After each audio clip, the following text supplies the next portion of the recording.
After 6 meetings this year alone, the two presidents are increasingly familiar with each other. Do you believe you can convince Vladimir Putin to end the war in Ukraine? But each time the stakes seem to get higher. Do you believe Putin is negotiating in good faith, sir? President Zelenskyy of Ukraine has... The Ukrainian leader was at the White House this time with a very specific shopping list.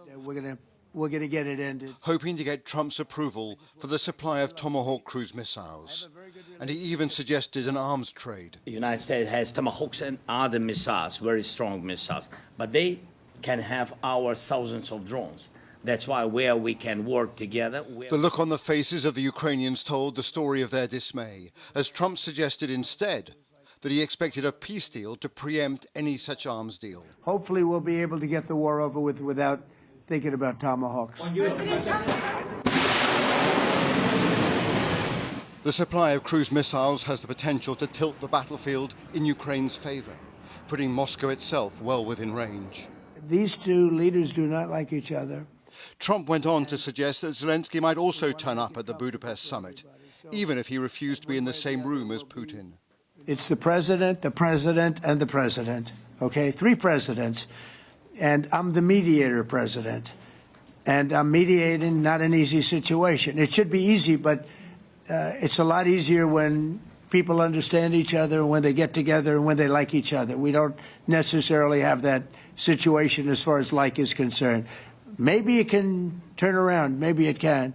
But in the meantime, we'll have them keep a little bit of distance, and we're going to see if we can get it done. As I said previously, so we are ready to speak in any kind of format, bilateral, trilateral, doesn't matter, just peace.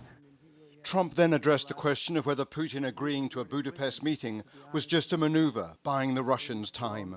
I've been played all my life by the best of them, and I came out really well.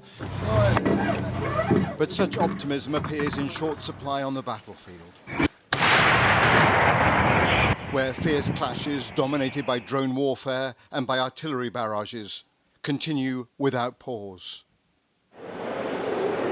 Nor is it clear what has changed since the Alaska summit just 63 days ago. There is no indication, in public at least, the Kremlin has decided to abandon its original war aims.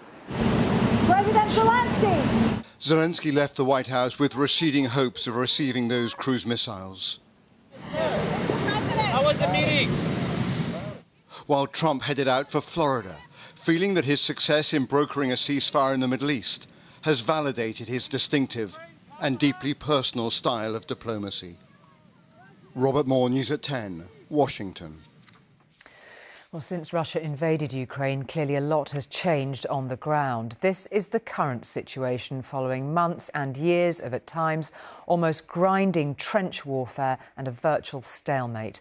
Over the past year, though, Russia has slowly pushed to expand the territory it controls in the east, which, together with Crimea, of course, which it annexed in 2014, gives it control over a huge swathe of the country. Ukraine, meanwhile, has been fighting counter-offensives across a 500-mile front in the north and has also attacked across the border into the Kursk region of Russia. Drones have become increasingly central to this war, with increasing use of remote-controlled devices to mount large-scale attacks in recent months.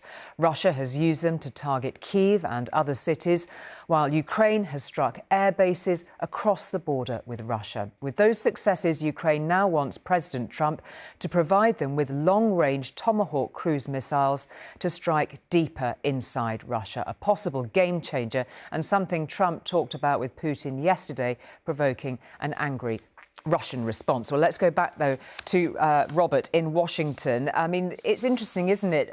President Trump described himself as the mediator president. He is really caught in a sort of push-me-pull-you sort of situation between Putin and Zelenskyy.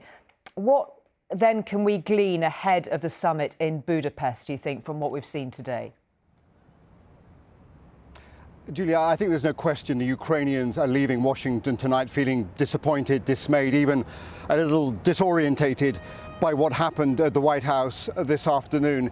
It's abundantly clear that Ukrainian armed forces are not going to be sold cruise missiles anytime soon. And then they've got to swallow this bitter pill of the location of the Budapest summit. This is going to be the first time since the war began that Vladimir Putin is going to be welcomed into an EU capital, significantly eroding the Russian autocrats' diplomatic isolation. And on the other hand, today, Donald Trump appeared optimistic and bullish. He appeared to buy into the idea following that phone call with Vladimir Putin of the Russian leader's sincerity. And he even toyed with that outlandish idea of a tunnel being built between Alaska and the Russian Far East, an idea that caused visible shock to Zelenskyy today.